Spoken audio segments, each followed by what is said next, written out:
For those who have been paying attention, we're already seeing the ignoramuses and the dishonest hacks of the world blame the coronavirus epidemic and the ensuing economic fallout on capitalism. All of this nonsense about how socialism is here once again to save the day for capitalism. In fact, there was a recent op-ed on Vice News, about how capitalism's response to coronavirus makes a strong case for socialism. As if the United States of America has been completely laissez-faire leading up to 2020 and the coronavirus epidemic. So let's take a look at what capitalism looked like before the panic. So first off, we have private labs and private medical companies and scientists who were shackled and hindered by government regulators. According to Susan Kreimer at Leaps Mag, in late January, Helen Chu was testing nasal swabs for the Seattle flu study to monitor influenza spread when she learned of the first case of COVID-19 in Washington state. She deemed it a pressing health matter to document if and how the illness was spreading locally so that early containment efforts could succeed. So she sought the regulatory approval to adapt the flu study to test for the coronavirus, but the federal government denied the request because the original project was funded to study only influenza. But wait, there's more! According to Lydia DePellis at ProPublica, on February 4th, the FDA, which regulates devices as well as drugs, released a document called an emergency use authorization to govern the use of the test. The goal of the emergency authorization is to short-circuit the typically onerous regulatory review that the agency imposes on new diagnostic devices, a process that can take months to years. In the face of an imminent outbreak, however, the stringently written EUA appears to have become more of a hindrance than a help. The regulatory language in the EUA dictated that, CDC spokesman Richard Quartone said. We have to follow the rules. If we don't follow the rules,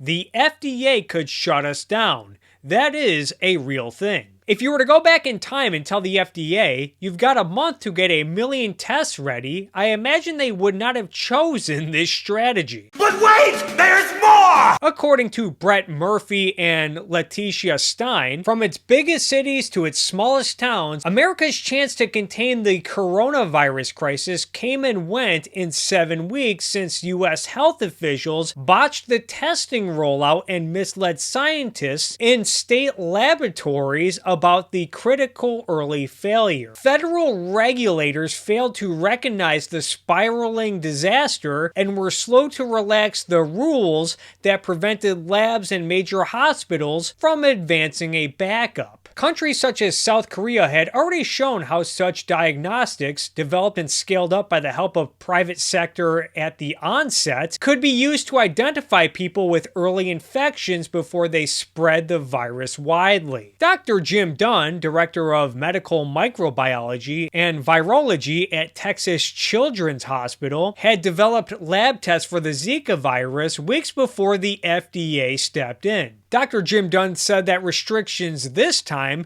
prevented Texas Children's Hospital from getting out in front of COVID-19. They pulled the plug before we even had a chance to get going, said Dunn, noting the hospital expended resources in the early days when doctors did not know who did and did not have the virus. It could have affected how the masks were being allocated. So there you have it. Private labs and companies and scientists, they need approval from federal regulators before bringing their product to market. Apparently, this is what capitalism looks like. But wait, there's more! And then there's this story about how Vice President Mike Pence is giving permission to doctors to work across state lines, which I did not even know was a thing. Government approval to work in multiple states without a license from the given state. Now, I'm no doctor or scientist, but I'm pretty sure that Californians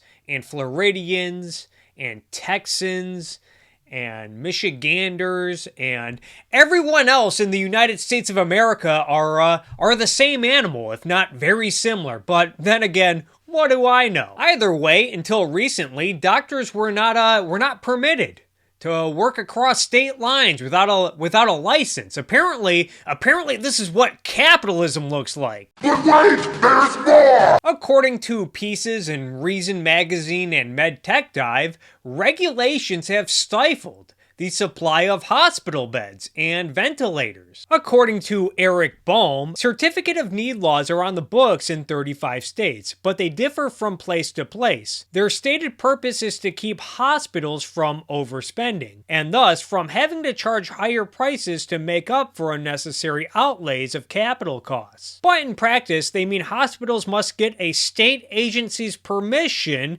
before offering new services or installing new medical technology. Depending on the state, everything from the number of hospital beds to the installation of a new MRI machine could be subject to a con review. There have been artificially imposed restrictions on a number of beds, ventilators, and facilities in general that can exist. Some states might find themselves having a real problem, says Jeffrey Singer, a medical doctor and a senior fellow at the Cato Institute. In 28 states, hospitals must get state regulators' permission before adding beds, according to data collected by researchers at the Mercatus Center, a think tank at George Mason University. Bed spacing in nursing homes and long-term care facilities are subject to con regulations in 34 states. Con laws limit long-term acute care services, the sort of thing that many coronavirus victims may need as they recover, in 30 states. Specific medical equipment, such as ventilators, could be subject to con laws covering purchases of new devices. So right here we have regulations in the name of preventing hospitals from overspending, creating a supply shortage during a crisis. Again, this is all capitalism's fault, apparently. Now, would we have more supply and cheaper goods and better testing and treatment options, particularly for coronavirus, if we had a free market in medicine? That is what I would call a surface level question, because if we had a truly free market in medicine, if we had more capitalism in medicine, we would probably have urgent care clinics that look like the Jetsons. We would probably have robot doctors by now that look like Baymax from Big Hero 6. And if I recall correctly, I think Ritu Parna Basu mentioned in one of her lectures about how surgery robot assistants were not permitted to treat Medicare patients because they cost too much money. But even if we had robot nurses and robot doctors like Baymax from Big Hero 6, we would probably have some nationalistic goons like Tucker Carlson bitching and moaning about how the robots are taking jobs and opportunities from hardworking Americans in the medical industry. The point is, Americans are just too afraid to trust capitalism and corporations and the profit motive when it comes to healthcare. And because of this, as you can see, we have supply shortages, and everyone now has to stay home until our philosopher kings tell us that it's okay to go out and live again. We also have governors and regulators at the state level in a few states who have restricted access to hydroxychloroquine. The governor of Nevada signed an emergency regulation that safeguards the supply of chloroquine and hydroxychloroquine. The order prohibits doctors in outpatient settings from prescribing and dispensing the drugs for COVID-19 treatment. It also limits prescriptions to 30-day supplies. The state of Michigan also restricted access to hydroxychloroquine, saying that prescribing hydroxychloroquine or chloroquine without further proof of efficacy for treating COVID-19 or with the intent to stockpile the drug may create a shortage for patients with lupus, arthritis, or other ailments for which chloroquine and hydroxychloroquine are proven treatments. And I've seen people defend these restrictions in the name of protecting supply for lupus and arthritis patients, adding that we need to wait for FDA approval before prescribing this medication to coronavirus patients. Sort of reminds me of that quote from Animal Farm about how while all animals are equal,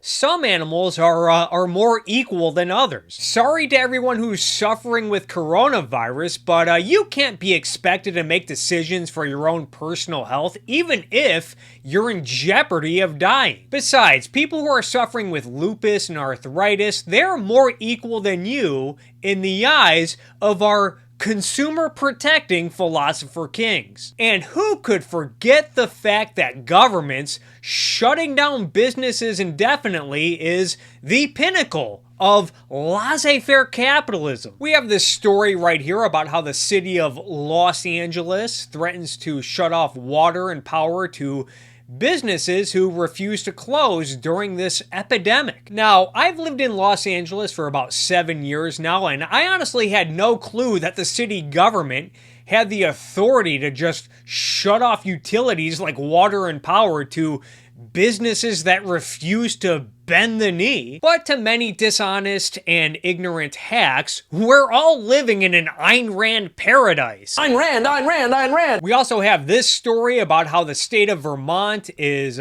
telling stores like Walmart and Target to stop selling what they deem as non-essential. And I guess clothing items are considered non-essential. So if your socks wear thin, or if your infant child grows out of their clothes during these trying times, hey, fuck you. I mean, does anybody really need new clothes during this crisis? After all, the economy's practically shut down. You guys probably don't have anywhere to go. Here's a thought: just wrap yourself in a blanket or a towel if your clothes stop working. What a sick joke! But this really should be no surprise coming from Vermont, the state that routinely elects Bolshevik Bernie Sanders to Congress. But wait, there's more! And we also have tariffs on hand sanitizer, which the Trump administration initially refused to grant exclusion to until getting some pushback. So good for the Trump administration for reversing this dumb decision, but you would think it'd be common fucking sense to just allow as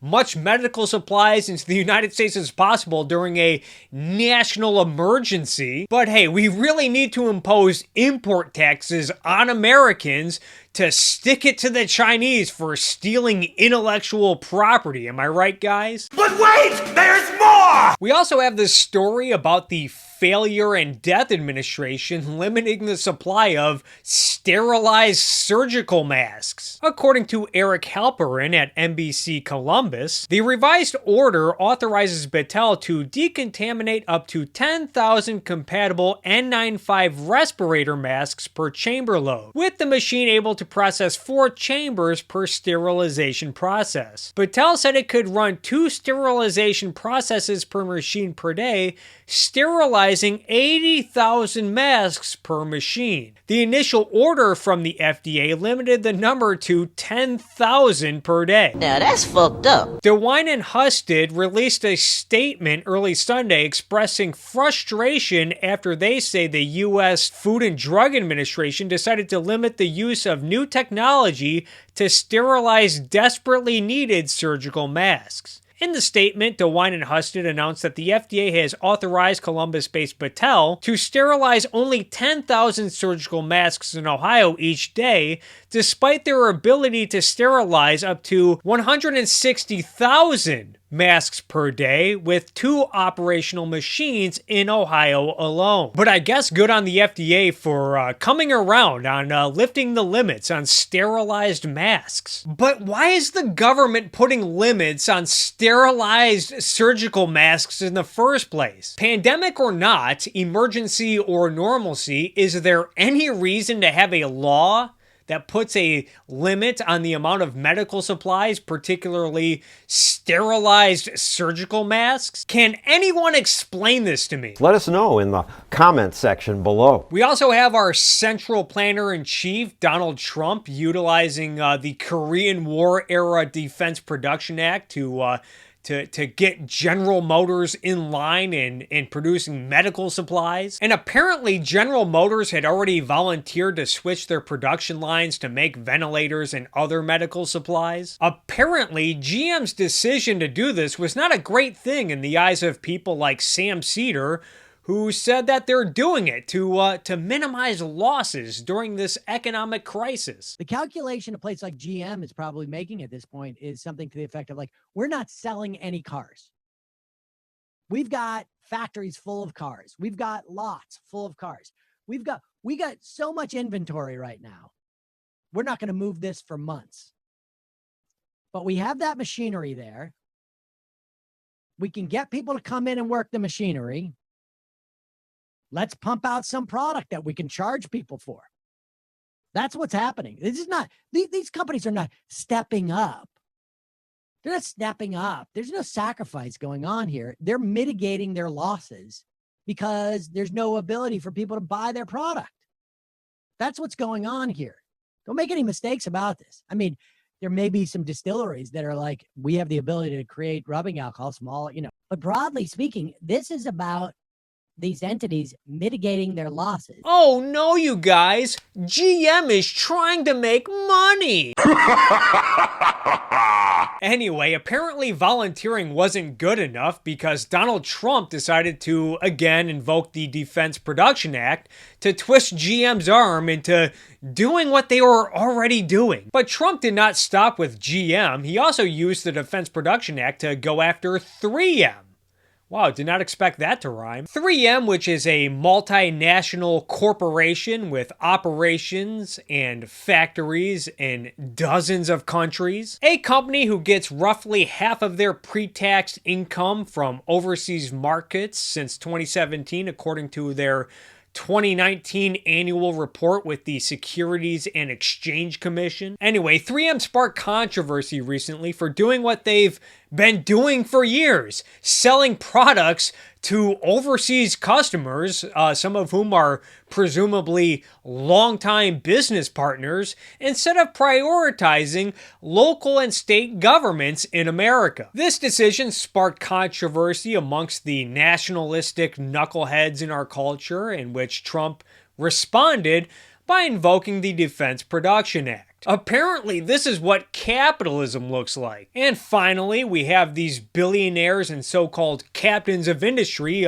barely doing a thing to help during these trying times. People like Mark Cuban and Tim Cook and Jeff Bezos and Jack Dorsey and Bill Gates and other billionaires and greedy corporations are barely doing a thing to make things better. Because as we all know, it is in a business's best interest to watch tens of thousands, if not hundreds of thousands, if not perhaps even millions of Americans, many of whom might be loyal paying customers and or productive employees, just suffer and die while the government puts the economy on pause. Nigga, get the fuck out of here. So let's review. We've had government regulators stifle innovation and get in the way of private labs and companies and scientists from bringing coronavirus tests to market. We've had federal regulations preventing doctors from working across state lines. There have been laws and regulations that have discouraged the production of hospital beds and ventilators. We've had state governors and regulators